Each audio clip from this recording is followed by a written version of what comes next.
পরিবর্তন দেখার জন্য আপনি ৮ দিনের মাথায় এইটা নিয়ে কোনো মন্তব্য করাটা সম্পূর্ণ অন্যায় হবে কারো উপর। যে পরিবর্তন হলো কি হলো না, ১৭ বছরের সাথে ৮ দিনের তুলনা করলে এটা বোঝার কোনো সুযোগ নেই। ব্যক্তিগতভাবে প্রধানমন্ত্রী হিসেবে তারেক রহমান কিছু পদক্ষেপ নিয়েছেন, যে আর্লি অফিসে যাওয়া, রাস্তায় ব্লকের সৃষ্টি না করা, কম সিকিউরিটি নিয়ে চলা, এই সমস্ত বিষয়গুলো এগুলোও প্রশংসিত হয়েছে। ১৭ বছর যেন কিছুই হয়নি, বা রাজনীতিবিদ যারা রাজনৈতিক কর্মী আছেন তারা মনে হয় কিছুই শেখেনি অবস্থা। আমরা গুণগত পরিবর্তনের কথা বলছি। ধন্যবাদ আপনাকে, ধন্যবাদ মিস্টার রুমিন ফারহানাকে, ওনাকে অভিনন্দন এমপি নির্বাচিত হওয়ার জন্য সরাসরি ভোটের মাধ্যমে। এবং অনেক টাফ ছিল এই নির্বাচনটা, ওনার জন্য খুব আগ্রহের কেন্দ্র ছিল ব্রাহ্মণবাড়িয়া ২ আসনটি। তো আমি উনি যে কথাগুলো বলছেন এর কিছু জায়গা আমি একটু দ্বিমত পোষণ করি, তারপরে একমত পোষণের জায়গাটাতে আসছি। যেমন উনি যেভাবে সহজভাবে মামলা করতে পেরেছেন, আওয়ামী লীগের আমলে এই ঘটনাটি ঘটলে উনি মামলা করতে পারতেন না। উনি এটা আমার সাথে আমার মনে হয় এগ্রি করবেন যে পরিবর্তন একেবারে নাই এটা বলার কিন্তু সুযোগ নাই। এটা আওয়ামী লীগের আমলে সম্ভবই ছিল না, পুলিশ মামলাই নিত না। এটা অসংখ্য ঘটনা আমরা ওই সময় এইভাবে দেখেছি। আর এর বাইরে এই ঘটনা দিয়ে যখন আপনি শুরু করলেন, পরিবর্তন দেখার জন্য আপনি ৮ দিনের মাথায় এইটা নিয়ে কোনো মন্তব্য করাটা সম্পূর্ণ অন্যায় হবে কারো উপর।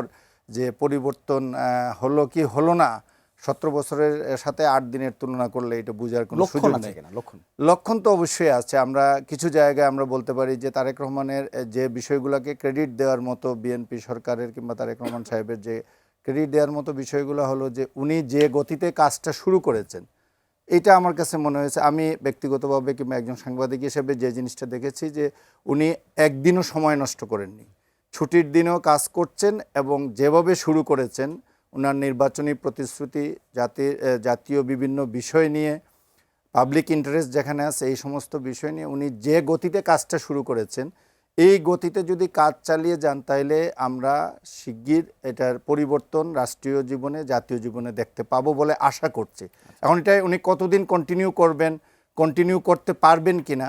আর আপনি আরেকটা জিনিস শুরুতে বলেছিলেন আপনার ভূমিকায়, যেটা যারা মন্ত্রী সবাই স্থান পেয়েছেন তাদেরকে উনি চেষ্টা করছেন যে ওনার গতির সাথে তাল মিলিয়ে তারা যাতে করতে পারেন।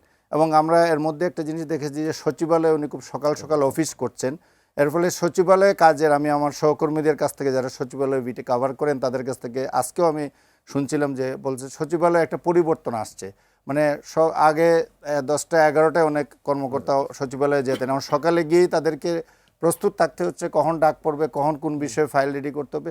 তো প্রশাসনিক কাজে এবং নীতিগত কিছু বিষয়ে উনি হাত দিয়েছেন। ইতিমধ্যে আমরা ফরেন মিনিস্টারকে খুবই তৎপর দেখেছি যে অ্যাম্বাসেডারদের সাথে, হাই কমিশনারদের সাথে ওনার বৈঠক হচ্ছে, বিভিন্ন ধরনের অ্যাক্টিভিটিস। আমরা সরকারকে একটা অ্যাক্টিভ মনে হচ্ছে যে এই গত ৮ দিনে। তো এই গতিতে যদি তারা কাজগুলো করতে পারেন, এবং এইখানে কাজ করতে গিয়ে উনি পুলিশের ভূমিকার ব্যাপারে যেটা বলছেন, দেখেন পুলিশের ভূমিকার ব্যাপারে আমি যদি বলি সুনির্দিষ্টভাবে, কালকে সোহরাওয়ার্দী উদ্যানে একটা ঘটনা ঘটেছিল অভিযান চালাতে গিয়ে, এবং এটার প্রেক্ষিতে আজকে কিন্তু 4 জন পুলিশকে ক্লোজ করা হয়েছে, প্রত্যাহার করা হয়েছে। অভিযানটা কিন্তু ভালো লক্ষ্য উদ্দেশ্য নিয়ে করা হয়েছিল, কিন্তু করতে গিয়ে কিছু মিসেপ ছিল, যে কাজগুলো করা ঠিক হয়ে নাই। আমরা দেখেছি ফুটেজে যেগুলো দেখেছি, এবং এটাকে আইডেন্টিফাই করে যারা জড়িত তাদের বিরুদ্ধে তাৎক্ষণিক ব্যবস্থা নেওয়া হয়েছে। তো এইভাবে ঘটনা তো আপনি 18 কোটি লোকের ভিতর 18 কোটির উপর আপনি কন্ট্রোল আনতে পারবেন না, কিংবা প্রশাসনের পুলিশের উপর পারবেন না, মন্ত্রীদের উপরও পারছেন না, অনেকে অনেক কিছু বলে ফেলছে। কিন্তু তারপরের অ্যাকশনগুলো যদি কারেক্টলি নেওয়া যায় তাইলে এটার একটা ইম্প্যাক্ট আসবে। যেটা আমি